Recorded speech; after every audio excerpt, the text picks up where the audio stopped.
Hey everyone, welcome back to Make It Happen Mondays, where we talk about sales, business, entrepreneurship, personal growth, mental health, and everything in between with guests who I truly respect and I think make a positive impact on the world around us. Now, today's guest is Paul Caffrey. He's the leading author of the book, The Work Before the Work, which explores the hidden habits that elite sales professionals use to outperform the competition.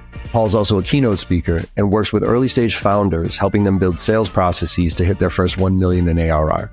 Now, Paul and I go back a little ways. He actually was one of the reps in a class that I was teaching at Salesforce a while back. So I always love it when things come back around and the student becomes the teacher now. So Paul wrote this book, The Work Before the Work, and we dove into it. And what I really loved about this, first of all, this whole conversation, sales. So if you're ready for that, let's go. But this was a lot about some of the stuff that the top reps do that everybody else doesn't. But it's not like a secret, right? I mean, these are very obvious things to do. It's just most people don't do them. And so we talked about some of these non-negotiable habits that the top reps have. We talked about 6 hidden habits that most people don't see. And then we got into stuff like longevity in the career. I mean, it's funny, I get a lot of reps asking me right now, John, I'm feeling burnt out, right? I've been in sales for 3, 4, 5 years and I'm feeling burnt out. You've been doing it for 28 years, man. How are you not burnt out? So we dove into that.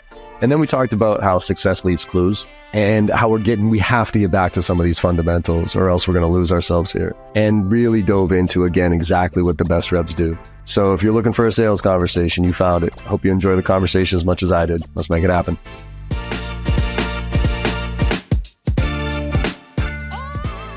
Paul Caffrey, how are you? Welcome to the Make It Happen Monday podcast, my friend. How you doing today? I'm really good, John. Delighted to be here. Thanks for having me. Yeah, it's good to see you again, man. It's been a while. Too. I think the last time we talked was when you were releasing the book, which was probably, 5, 6 years ago, something like that? No, it's only a couple of years ago. Although I suppose we met up 5, 6 years ago. I'm in a time warp with COVID, man, so I have no idea what time it was. 2 years or 10 years. I don't know. Yeah. No, it's time is going so fast at the moment. So it feels like with all the change we've seen over the last year or two, that's for sure. Yeah, and you know, now that you said you have a couple of kids now, right? Yeah. How old are they again? 2 and 3, so 2 little girls. Best thing in the world. Yeah, it's great. I love girls. I love being a girl dad. But one of the things that struck me when I had my daughter was like, you now watch time. So that's what freaked me out. Like before I had my daughter, I didn't really have any true concept of time. I just kind of kept going and all right, I guess it was a couple years ago, whatever. And then when I had my daughter, like you literally watch time happen, because when I was traveling, we were talking about this before we got on, you know, I'd leave for a week at a certain stage or life or whatever. And when I would come back, she would almost look it felt like she was a different person because she might grown an inch or she, you know, was doing something different that I hadn't seen before. I was like, holy shit, like that really said, have you started to notice that you can notice time a lot more effectively now with kids? Yeah, and you just notice how fast it's going. I dropped them off to the creche this morning and my wife turned around and said to me, our oldest is going to be 4 in October. I'm like, oh yeah, wow, that's quick. She's not a baby anymore. But even like we happened to be away for a few months and just coming back, you could just see, the growth is there. They're talking a little bit more, they're joking a bit more. Like it is great. The wishing for the end of quarter, that's kind of the perspective shifts a bit, right? I don't want those quarters to go quite as fast anymore. Yeah, exactly. Awesome, Paul. We're going to get into a bunch of stuff about sales. There's going to be a full-blown sales conversation today, but let's do the background story here. And you know, you can kind of connect along the way of how we connected, but you know, let's start with your origin. Like, where'd you grow up? Parents? How'd you kind of get that entrepreneurial itch? And then how'd you evolve towards where you are now, writing the book and doing some consulting? So I'll give the audience a little bit of context here, and then we'll dive into it. Yeah, will do. So I grew up in Ireland, in Dublin. So some people might be familiar with it. Some may have been lucky enough to visit it at some point. It's a great place to visit, man. Yeah, it's fun. You know, it is a fun spot. As a Bostonian, it's true, near and dear to my heart. Because like actually, when the first time I went to Dublin, quick story, Philip Cleary, a good friend of mine, brought me around to all the pubs, right?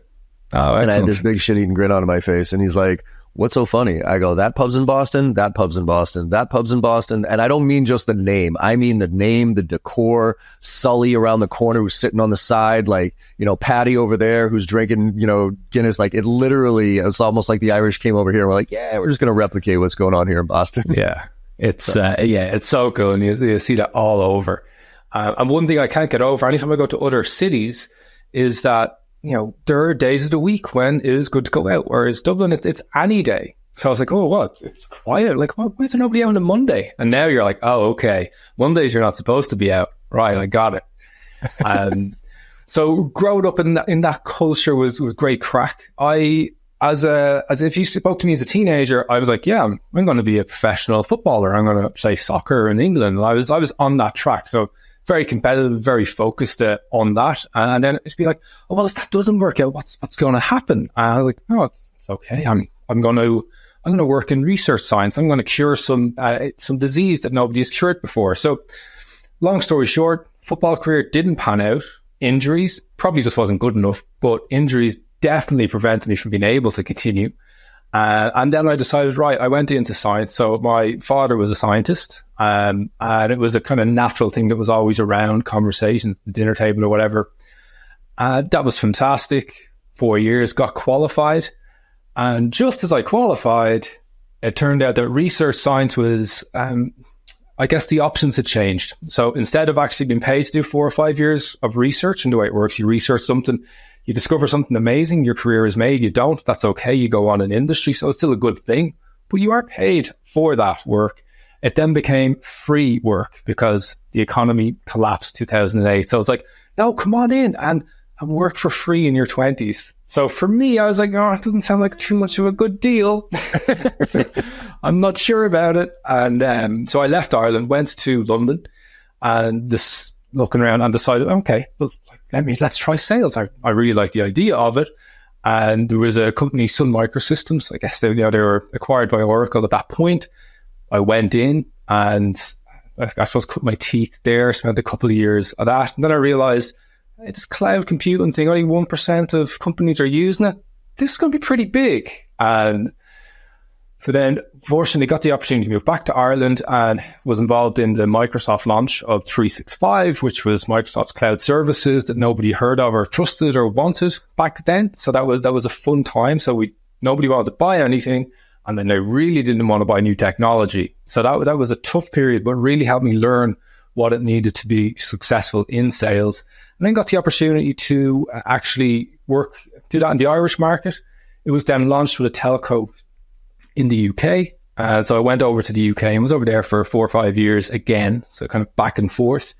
At that point, helping this telco went from 0 to 100,000 users of the subscription over a 4 or 5 year window. And I played a pretty big role in that, which was really great. Still speak to a lot of people today. During that time, I was always thinking about the future and like what I'd like to do in the future. So, running companies, leading companies was always on my mind. So I got a master's in business. Really fortunate, got to meet some of the leadership team who were studying on it at Salesforce. And this was 2010 to 2012. And I was over in the UK, and like every year they're like, we're going to grow 30% this year. Come over here. Forget about that Microsoft stuff. It's boring. I was like, oh, no, it's okay. 30%, you keep that going and again and again. And every year, Salesforce kept making it happen. I was looking, going, whoa, okay. So then I decided, let's give it a go. I went over, was in Salesforce for a good number of years. That's where I met yourself, John. I remember I was 10 years into my career. I was like, okay, you've got sales training today. And I was, you're going, I like to learn, but like, I want to do training. I want to have this meeting. And I got to enjoy was fill the funnel and drive it close. I think you were doing the two at the same day. I think it was like a morning and afternoon sort of thing. Really, really great. So actually anybody who wants to get their sales teams trained, that is definitely something to check out. And that still stuck with me even to this day. I really, really enjoyed it. But from there, had the successful time in Salesforce. But I was at the stage where I'd always wanted to drive high performance. So in 2013, 2014, I was lucky enough to come across a guy called Todd Herman. He coached the Olympic team, Fortune 500 companies, even Real Madrid, to achieve high performance. It was his first foray online. So I got the opportunity to join an early cohort at a price which would be way cheaper than what it probably is today. And that made me realize that if I took a step back and thought, what is it that is making people perform at an elite level? It's that they're actually ready. It's that they're prepared. It's that they don't leave anything to chance and they don't rely on hope. And I remember at Salesforce seeing, tenured reps who were like they were excellent at selling. They had a great product, did a great supporting team. And you're looking at it going, that meeting, that demo, that solution presentation, that on-site meeting, that's a slam dunk. You can see these guys, they're really going to go ahead with it. But they would still practice the demo, the dry run, 2, 3, 4, 5 times. There'd be solution engineers and they'd be driven, demented, going, we've went through this already. He knows, we nearly know exactly what we're going to say. And it was true knowing exactly what we're going to say and knowing those moments where things could go a little bit awry, that the best kept going. But then I realized when you ask the best, what do you do? They could not tell you. So you go to the top reps. What are you doing that's so good? It's like, well, I'm doing my job. Like, I sell. I hit my target. But what are you doing? And that's when I realized, okay, there is something here which needs to be broken down and needs to be shared. And that was really the emphasis for me to go, you know what? I want to try get that out there, and I want to try help more people achieve their potential, because fairness is an inherent core value for me. And I thought it was so unfair that you had these people who wants to be successful, these people who were successful, but then we couldn't actually communicate what was working and what wasn't. So then people were left struggling, people were doing really, really well. And that's what really got me into this space. Love it, man. And so I think that, that the book, it's the work before the work, right? That's the title. Yeah. So we're going to dive into some of those principles. I want to go back though to something you said. You were sitting there and you saw this cloud computing thing, right? And it was 1%, and you figured like, hey, there's something going on there. And so how do you look at opportunities? And let me, like, a little bit of context on this. I've always said that for me, one of my, I don't want to say superpowers, but one of my gifts is I usually am able to look at a situation without much data and be able to put one or two pieces together and say, you know what, that makes sense, and not overanalyze it and just say, fuck it, I'm doing it, right? Because, all right, let's go. Whereas other people overanalyze the hell out of everything. And look, don't get me wrong, I have made some massive mistakes, especially recently, quite frankly, and spent a ton of money, wasted a ton of money because I didn't look through the details. But that's just not my style. Like I'd rather just go waste the money and then go try to make more money to make up for that type of scenario. How do you look at opportunities? Are you more calculated, or are you more gut instinct? Because this is going to translate to the conversation of science over art. You just mentioned what the best sales reps are. Like, they're artists in a lot of ways. They don't know how to tell you what they're doing because it's just comes so natural for them. But there is a science to it. So I'm curious in your personal decision-making approach, are you more art or science, and how do you look at things? So for me, I guess I would say a little bit of a blend, and that's not to sit on the fence, but you don't need to drill into a huge amount of data to see if something is going to take off or not. So I guess, what do I mean by that? I remember running a side hustle, when was it? Maybe 2011, 2012. So there's this thing called fantasy football where you get points if people actually, score goals or do well in the games that are on the weekend in English soccer. And there's American fantasy football now as well. It's very successful. But I remember just looking at that and going, okay, hang on a second. There was 1 million players last year. There's 1.2 million this year. Okay, there's going to be 1.4 million projected. I'm like, okay, that's just growing. And that's something that I'd love to get involved in football again. So at that point, I could say, okay, that's an opportunity where something is getting bigger.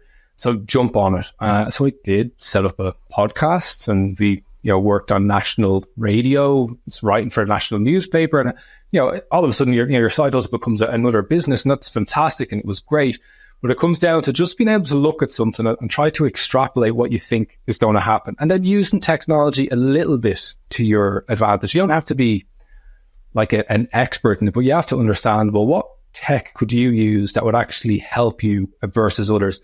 So back then, SEO was a thing, but a lot of people didn't actually, SEO optimize their website. So essentially, my website for Fantasy Football, I spent a bit of time optimizing it, and then the reach was getting 250,000 people a month on it. And again, you're looking at this going, not too much, but it's looking into that. So for me, it's seeing a few data points, and then it's going at it and seeing if it actually, comes to fruition or if it doesn't. And John, yeah, I've had those things where I've put money into getting apps built and done a few things, didn't work out. That's just a lesson to learn and move on. Yeah, I mean, I think that's for me. I think one of my things is, that I've learned in startups specifically is timing is everything, right? I mean, you could have the best idea on the planet, but if the market's not ready for it, then it doesn't matter. And so, and I actually, my thing is, I think I look a little bit too far out to say this is absolutely long term going to be massively successful, but when then it fails in the short term, like shit, like Bitcoin or NFTs or those type of things, like I fundamentally believe that Bitcoin eventually will be the currency of the world, right? Well, Bitcoin, whatever, crypto. But the market's just not ready for it. I mean, obviously it's a huge comeback recently, but I think until it's regulated, until somebody's there saying, hey, when you lose your money, you can call somebody and say, where's my money? Go get it back type of thing. Until that happens, I don't think it's going to get mass adoption.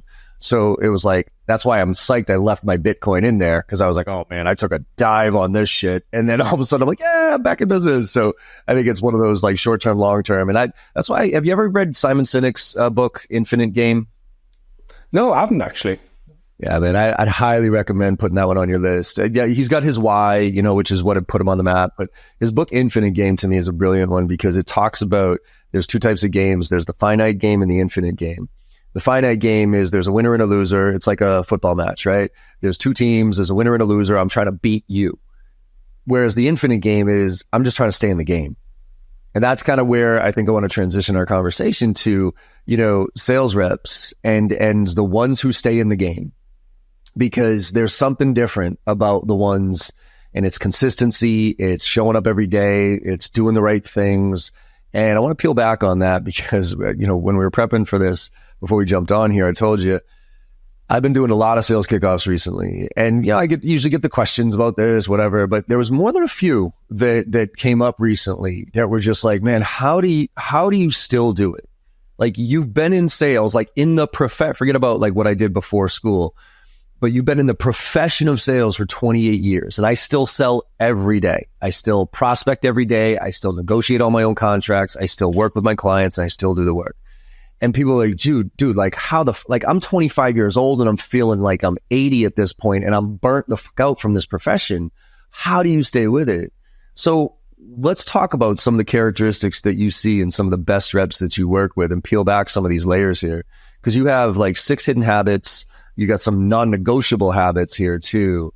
What do you see in not just great sales reps, but long-term great sales reps to stay in this profession? And what do you think it takes to stay here, as opposed to like coming in and out, and after, flash in the pants and then be like, all right, I got to go to marketing, or I got to go do something else here because it's just way too stressful. Like, what are some of those key ones that you're looking at right now? Well, I guess what it comes down to is, if you want to achieve longevity, you're looking at doing something that's sustainable. And like the burnout is a real interesting thing because it is a real thing, but it's also something that people can hide behind. Look, I've been there where you're going to the airport at 4 o'clock in the morning, 6:30 jumping in a rental car, going doing a series of meetings, and then at 12 o'clock that night sitting in the bar and actually doing quotes on the laptop, and then getting ready to go again. Get up at say 5 the next day, and I guess the difference is at that point, things were going really, really well. But at the same time, it comes down to, I think for me, is people, they sometimes will work really, really hard and do a huge amount of work, but they're being lazy in that. And what I mean by that is they're not looking to qualify stuff. They're not looking to make sure that they're using their time effectively. They're just speaking to anybody and everybody who they can speak with. And particularly today when, pipelines are a bit thin, and it is more comfortable to have a bigger pipeline. But, if you're listening to this, that there's probably a few deals that shouldn't be in your pipeline. And what I think the people who go on and achieve that longevity, they're really able to understand, right, well, what should I be working? What shouldn't I be working? And they then make space to actually get rid of the junk so that they can find more better deals to go for. And that can be pain in the short term, but long term works out a lot better for you, as opposed to the opposite, which is where you're working loads of deals, half the mark qualified, shouldn't be there. The end of the month, end of quarter, you're really stressing. And then the number just turns out to be okay, or sometimes it can still be bad because you've worked bad stuff and you're into that cycle. So it really means taking a step back and going, are you doing this right? Are you doing this well? It's a little bit like golfers. lot of golfers will actually get to the top of the game. I remember Rory Harrington doing this. He got to the top of the game, won a couple of majors. And then all of a sudden he changes the swing. And the reason he changes the swing is because the way he was playing, he couldn't continue with that. So he needed to get something which meant that he could actually go longer. And I think salespeople, we kind of need to do that as well. And to make sure that we're not just being lazy by working really, really hard. That's interesting, right? Because I think that's the old work smart, not hard, right? Type of thing. And I think that a lot of people, especially right now, have taken that to the extreme in these hacks, and I think one of the things I love about your book is that there is no silver bullet. There is no hack to success.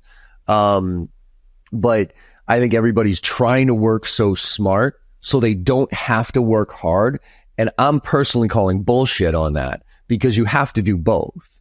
Like, you have to work your ass off and you have to work smart, right? There is something about genuine, like, just activity. And I like the way you put it as far as you're being lazy by working hard. So I never actually thought of it that way, because you're keeping busy by feeling like you're doing a lot of things. And I definitely feel like I do that quite a bit, because I'm a task management animal. I'm a zero inbox guy. So I get satisfaction personally by checking off things on my list, right? Like, I get anxiety when I look at my inbox. I was up until 2:00 in the morning last night because I needed to get my inbox done. I need to get my activities. I don't like seeing those overdue activities, but it is, quite frankly, a lot of busy work. And I've gotten better at kind of looking at, like, do I really need to follow up with this client that I followed up with 4 times at this point over the course of the 3 years? But then in the back of my head, I'm like, yeah, but because I do that and I'm staying top of mind, eventually I get those people to call me back, right? So there's an inbound component to this. So I'm always balancing this time management of busy versus reality. And for you, I guess, especially when things are like almost like panic zone, you said pipelines are pretty light right now. And that's the fact. Like, what happened in the early last year, especially in the tech space, things fell apart. Now money isn't free anymore. It's not a grow at all cost environment. There's real ROI. Clients are scared to make decisions because there's too many options here.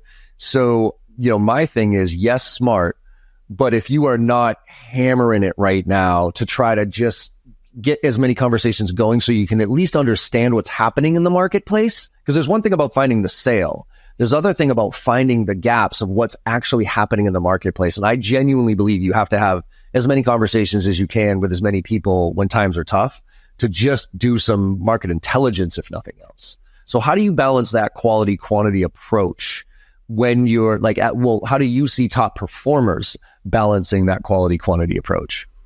Yeah. And it's, it comes into something actually, my co-author, Phil M. Jones, he's exactly what to say. And one of the things he says is that, success leaves clues. And what it comes down to is, you can, pull in your list from Zoom Info, Sales, now whatever it is, and then just start hammering it. And yeah, your metrics will be good if you're still being driven to, send so many emails, make so many calls, whatever. You can hit those vanity metrics very, very easy. But if you take a step back, what the best are doing is they're really asking themselves, well, what am I looking to achieve? And how am I going to achieve that? Right. And if I'm looking to have conversations, meaningful conversations with people that actually matter in businesses that I could potentially look to do business with, well, I need a good list. So that might mean that I spend a little bit more time getting that list together. But we're not talking like, if it takes you 30 minutes or 45 minutes to pull your list together, maybe that stretches to an hour. You're putting a little bit more thought into it. But maybe you're saying, no, it's a little bit shorter, but then you're going to go after the people on that list with a little bit more intent, and they're going to get more activity because, these are the people I want to have the conversation with, as opposed to just any list, any junk, and you're chatting to, an admin, or you're chatting to whoever, or you're chatting to CS, but you really sell to marketing. And again, I agree with you, John. You need to have those conversations. You need to understand, is the status quo? Are you afraid of making the wrong decision? Is it actually that sales have fallen off a cliff for the business? Or, is there can be so many reasons why people are doing that, and looking to really understand, well, where's their head at? And again, it's going to be different for different industries, but broadly speaking, we are in a bit of a shift now, and people are, I guess, afraid of making a wrong decision. That's something that I'm kind of seeing. Absolute. Yeah. Have you read, actually, I know people listen to the podcast are probably sick of me saying it, but have you read the book Jolt Effect? Haven't. No, it's another one. I'll have to check Put that on one your out. list. put it on your list. It's the crew that wrote Corporate Executive Board, the ones who wrote Challenger Sale, Challenger Customer, and Jolt Effect. Jolt Effect is the third in the series. And that's exactly what it talks about. It talks about how we've crossed the chasm, whereas before everybody thought that, by the time somebody comes to us, they're already 60 to 70% through the sales process, whatever. Well, now the assumption there is, well, the client has all the information, right? So we got to play catch up. But now it's actually crossed the chasm in the sense that now there's too much information. Things are moving too fast. And so people are literally scared to make a decision because of the risk. And so our job is to de-risk the situation for them, or make them realize that their current situation is actually more risky than making the switch to what we have here. And it's a really interesting, it talks about how everybody's like, no decision is our biggest competition. It's like, actually, no, it's indecision is our biggest competition. So it's a really interesting take on, kind of open my eyes to say, because we're all taught to like paint the beautiful picture of what we can do for you, right? Like, oh, look at, once you implement this, your life is going to be perfect and all this other stuff. But nobody believes that anymore. So I'm actually talking, my questions revolve around, hey, like, what happens if you make not even what happens if you don't make a decision, right? No decision. But what happens if you make the wrong decision here? Like, what happens if you go with the wrong vendor? What does that look like? And then it's like, oh, you start to hear people, man, if I fuck this thing up, man, I'm screwed. And, sailor pain funnel, third level here, like, oh man, I'm going to get fired type of stuff. So it's a really interesting take that I think would be, that I've started to apply quite a bit in the conversations. Yeah, I mean, and that's it. I think we're looking to evolve beyond just asking, what's the negative impact of not going ahead with this? I mean, yeah, okay. I mean, sort of still important, but it's getting to that real conversation, and it's making that real connection with someone. And one thing that I find which actually helps you get to that level, and you can do this really at the start of conversations.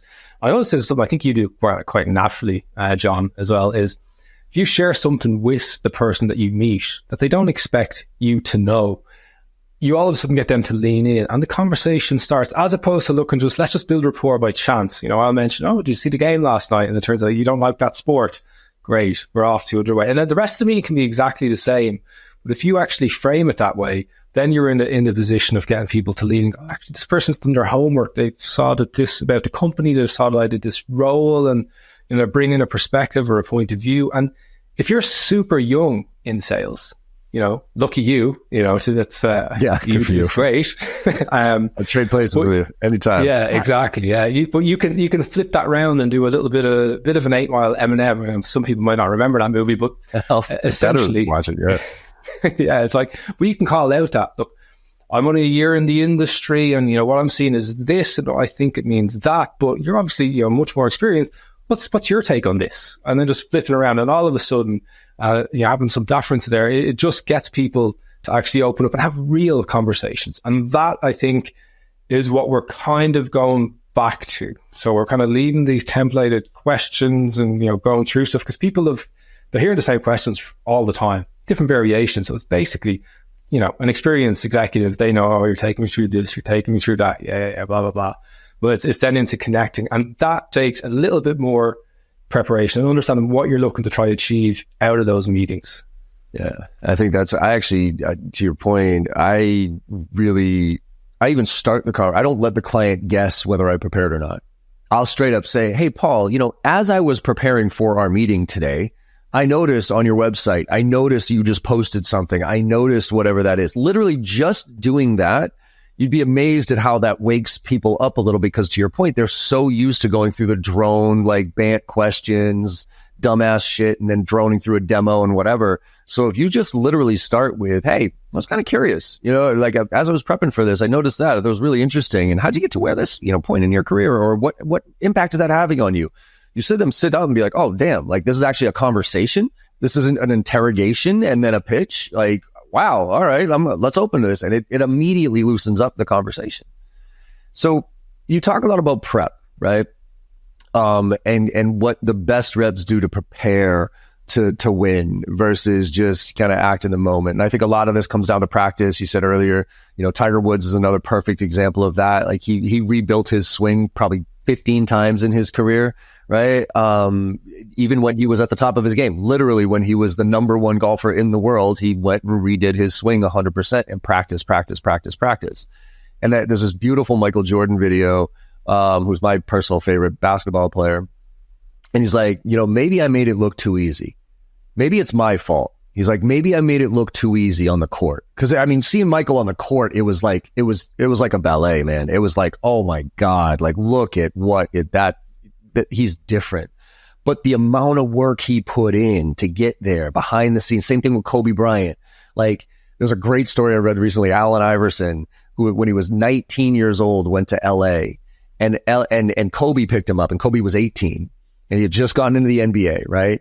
And rookie Kobe, and Friday night in LA, and Allen Iverson's like, yo, where you want to go? You want to hit the clubs? Like, let's go to the clubs and have some fun. And he's like, no. And Kobe was like, all right, which club do you want to go to? I was like, oh, just tell me, right? He's like, cool. He's like, I'll drop you off. And AI's like, wait, what? Like, aren't you coming out, man? He's like, it's Friday night, man. Let's go get it. And Kobe's like, nah, man, I go back to the gym. And AI was like, what? Like, it's 10 o'clock at night on a Friday in LA, and you're an 18-year-old millionaire, and you ain't going to go out balling at the clubs? And nope, man, I'm going to the gym. And then he'd be up at 3 o'clock in the morning at the gym, like beating everybody there. So what's the right preparation, I guess? What's the right practice? Because going back to busy versus quality, right? We can all practice bad free throws, but that's not going to make us much better if we don't have the right technique. So what do the best reps do that are how do they prepare and how do they practice? Well, it's so interesting. Like that story is great. And heard Alan Stein Jr. He speaks about doing, going to see Kobe Bryant train. And the 3 o'clock in the morning is not an exaggeration. He was actually in the gym at that time, which is incredible. I was like, oh yeah, it must be 6. No, 3. So from that, people who manage to achieve that level of greatness first time around have so much respect for that, because like there are so many distractions out there. And in your sales career, as you progress and as you get more successful, you're going to have, especially now that face-to-face is pretty much back, not as much as it was, but we're still have the business dinners coming along. We still have, events are coming back. And there is that point of, you can make that decision of, right, well, look, let's make the most of this and turn it into a bit of a jolly versus let's actually get the most out of it from a business perspective. What I see top reps do is they, in every single moment, they are essentially ready for that moment. So good example is if somebody's at a conference and they, maybe they bump into somebody who, could be their ideal persona, or maybe they work at the companies they'd love to try and get into. Rather than just have a conversation, oh, well, what took you here today? Oh, yeah, the weather, it's this, it's that. They're asking themselves, what's this person looking to achieve? What do I reckon they're actually here for? What do we think they want to get out of that? And what you'll notice is when they're chatting, they'll take genuine interest in the person they're speaking with. It's like there's a sign pointing at them saying the most important person in the world. And then they're trying to serve them value. So they might mention, oh yeah, there's a talk on that you should look to check out. Or actually, have you seen that such and such is over here? Yeah, I must introduce you to them. So they're doing things which are not necessarily going to get them paid or get them business in the short term, but it's giving value to the other person. And then the other people, you're always looking at these elite reps going, well, how did this person get introduced to that person? Well, actually, it turned out that they've done something else for this person here. Now, when I look at reps who are, if you look at your calendar, that's a really good indication of what's important. So let's say this week you might have a few discovery calls, you might have a couple of demos to deliver, maybe you've got an on-site meeting, whatever it could be. The top reps, they look at that and they set preparation time aside so that they can make the most out of that, right? So sometimes it can be when they're traveling there, they might be thinking about it. Sometimes it can be actually, I'm going to go down, do the work, go through the deck or whatever else. And what they do is like they review their calendar, they establish what preparation needs to be done. They typically add it to their diary at some place and pull in the people who they need to support them on it.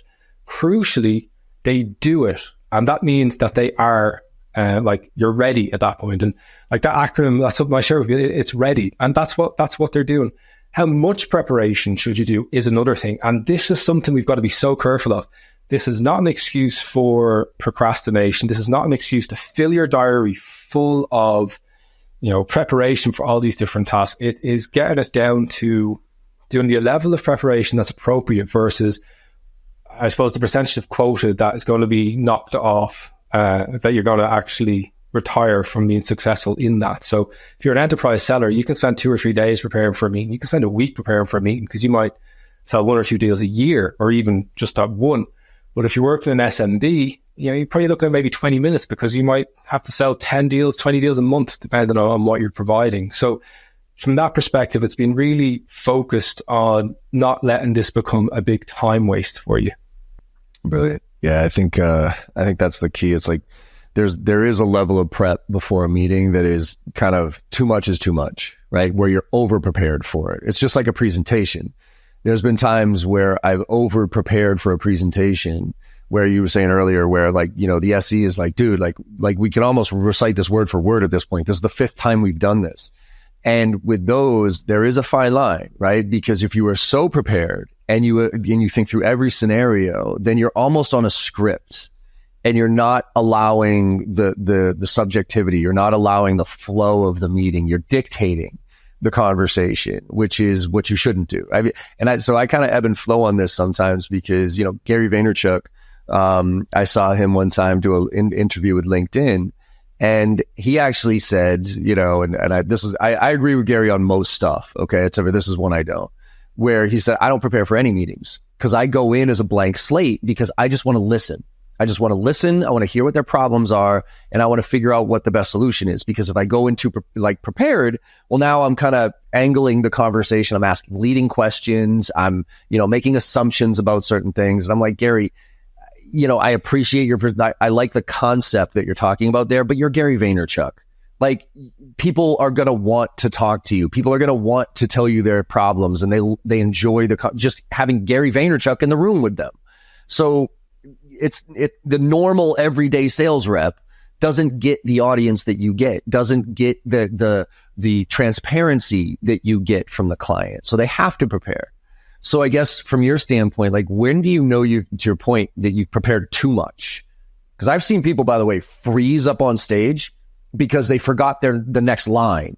They forgot, like, oh my God, you could tell they were just hammering down this talk track with their presentation, and they just blanked, and now they're screwed and they have no ability to adapt. So where's that fine line between preparing too much and not enough? I think the fine line is not going into it robotic. And what I mean by that is the worst time to think about what you're going to say is in the moment that you're saying it. So you've done so many meetings and you've had so much sales experience that, you can go into every sales meeting, and I probably do pretty well thinking on the spot. However, if you're going into discovery, if it's a demo, whatever the situation may be, I think there are certain pieces of value that you should want to hit upon. There should be certain phrases and certain messages that we want to hammer. We want to make sure they're underlined and maintained so that you know what you're going to say for those. They're not just left the chance to see what you come up with on the spot. So knowing that sort of thing. And if you're going to be asking questions in discovery, you broadly know where you want to go with it. Knowing where those questions and where those talk tracks can go, I think, is quite important. And having some questions ready that you can ask a version of that. But again, it's a real conversation. So we have to be prepared. Some of the things that if you're going into it, like, what are you looking to achieve, right? So let's say if we're into a demo, well, I want to, show the 3 or 4 things that's going to drive value that delivers that outcome that they're actually after, so they can confidently make that yes/no decision. Okay, yeah, that'll be great. And then we can look to move on to the next stage and, again, to the nuance of it. But then we have to look at, well, what are the other possible outcomes that we could explore? Are we missing stakeholders in the room? Is there a possibility that they're going to turn around and say, no, something's changed from the last meeting? And being aware of what that could be and then being able to tackle it. So don't mistake preparation for delivering a script or going in with a message. Use it as something where you've got information and you broadly speak and know questions and areas you want to speak about, and you do have some turns of phrase that you can lean upon, but don't feel you have to use everything. Use it appropriately because it is real conversations with real people. And that's the difference, because if you just go in, scripted questions, same demo everybody else gets, that used to work a lot. It's working a lot less now. A lot less. And one area that I always talk about when it comes to preparation, and I think to your point of being able to speak on the fly, is objection handling. It always cracks me up where reps look at it's almost like every time they get an objection, it's like the first time they've ever gotten it. It's like, oh my God, and they stutter through it. It's like, you could summarize, there's probably about 7 to 10 objections we all get all the time. Like, literally, we don't have budget for this. This isn't the right time. It's not a priority for us. Call me back in 6 months. Like, you're too expensive. The other vendors better, whatever it is. Like, like, so my whole thing with objection handling, yeah, there's techniques, right? And I think it's important to understand those techniques, but it's more about just being proactive versus reactive. Like, you should have a flow, not a perfect script every time somebody gives you objection, but you should have a mental kind of flow of how you want to handle it. Like, do you want to ask a clarifying question?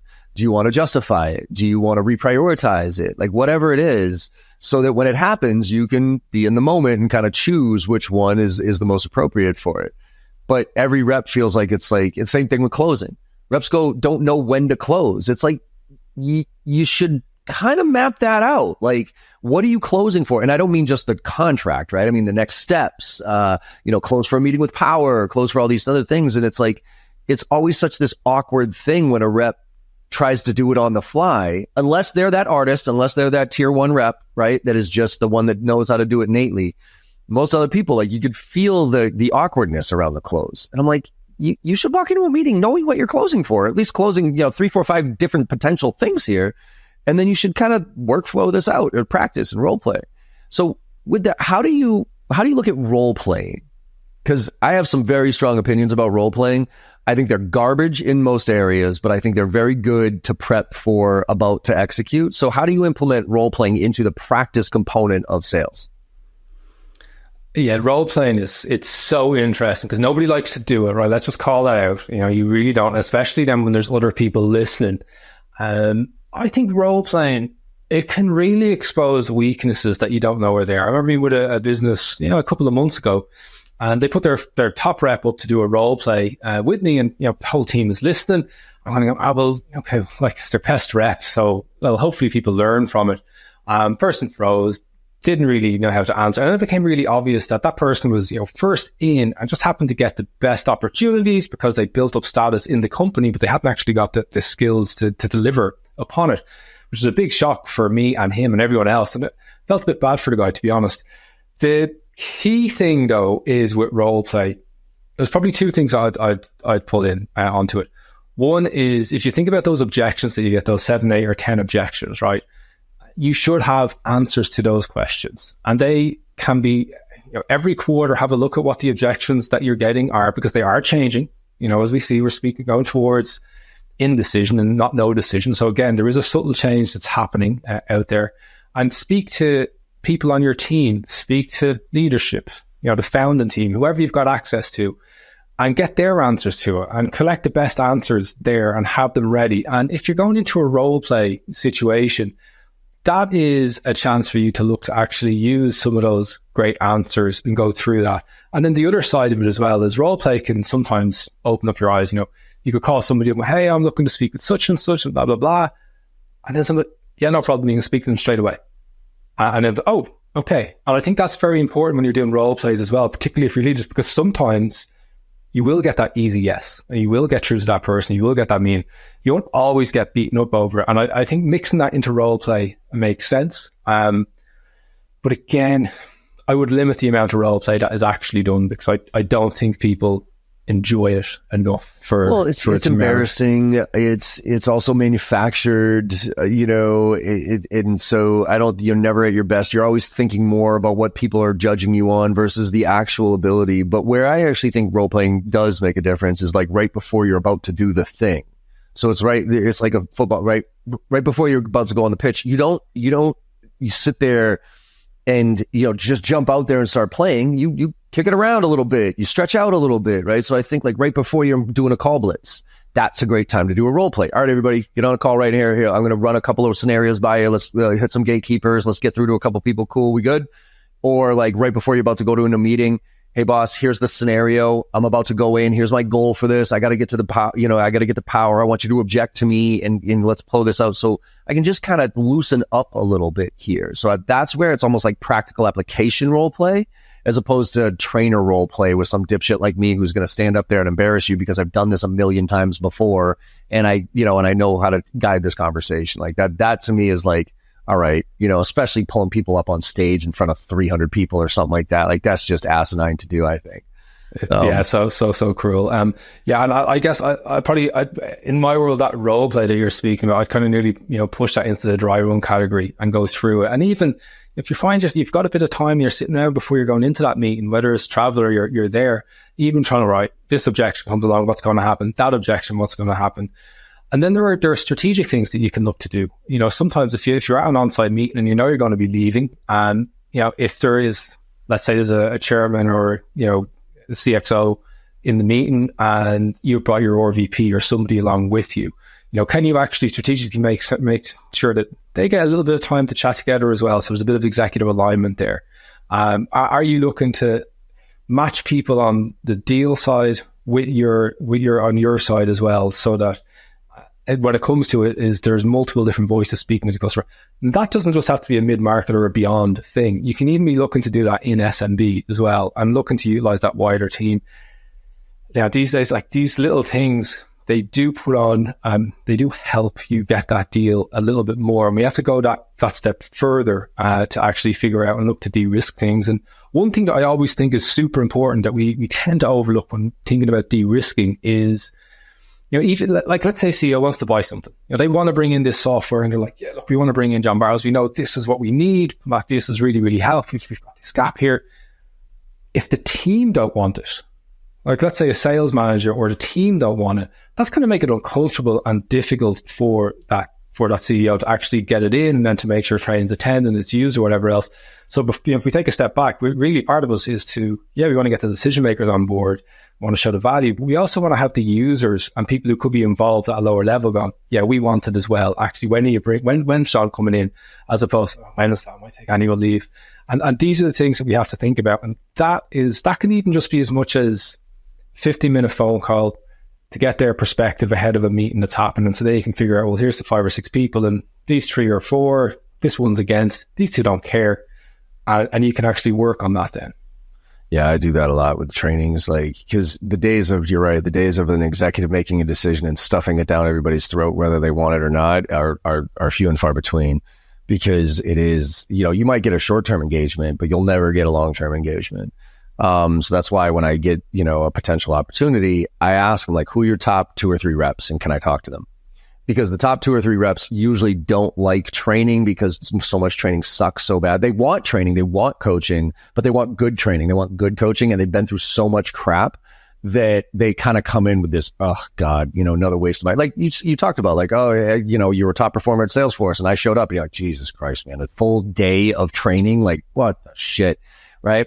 So I usually grab 2 or 3 of those reps and talk to them beforehand, be like, hey man, what's your day in the life look like? What are some of the things you want to get out of this? And that type of, so then even just that alone, then they're attentive in the session. I'm referencing some of that conversation. So then the other reps are like, oh shit, you already prepped with some of the best reps in here to prep for this, and they're paying attention. I should be paying attention.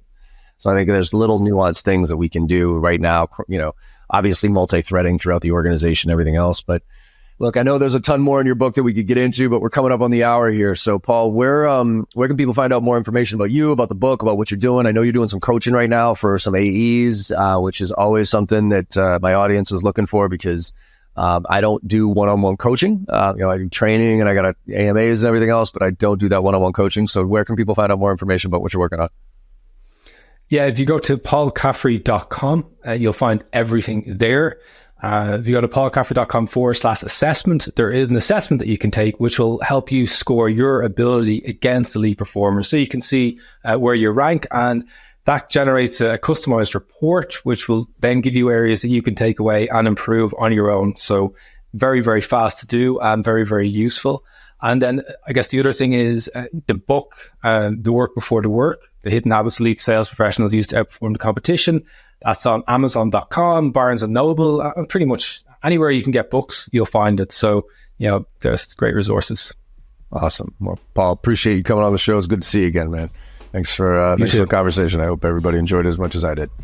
All right, everybody, look, as I always say at the end of these, go out there and make somebody smile today, because no matter how bad your day's going or you think it went, you make somebody smile and you had a good day, and the world needs a lot more of that right now. So, thank you all very much for listening. I will see you on the other side. I hope you enjoyed that conversation as much as I did. With your support and our incredible guests, we're one of the top sales podcasts out there right now, and I can't thank you enough. Now, to keep the momentum going, it would mean the world to me if you could go and leave a 5-star review on your favorite podcast platform and share some of your favorite episodes with your network. Also, check out my new website, jbarrows.com, where you'll find even more ways to engage. There's a ton of free content, and you can also get trained from me directly as an individual or for your team. Look, I'm out there selling every day just like you are, and I'm doing my best to stay on top of all the latest trends in sales and technology. So if you're looking to level up and you give a shit about this profession of sales, let's connect and make it happen together.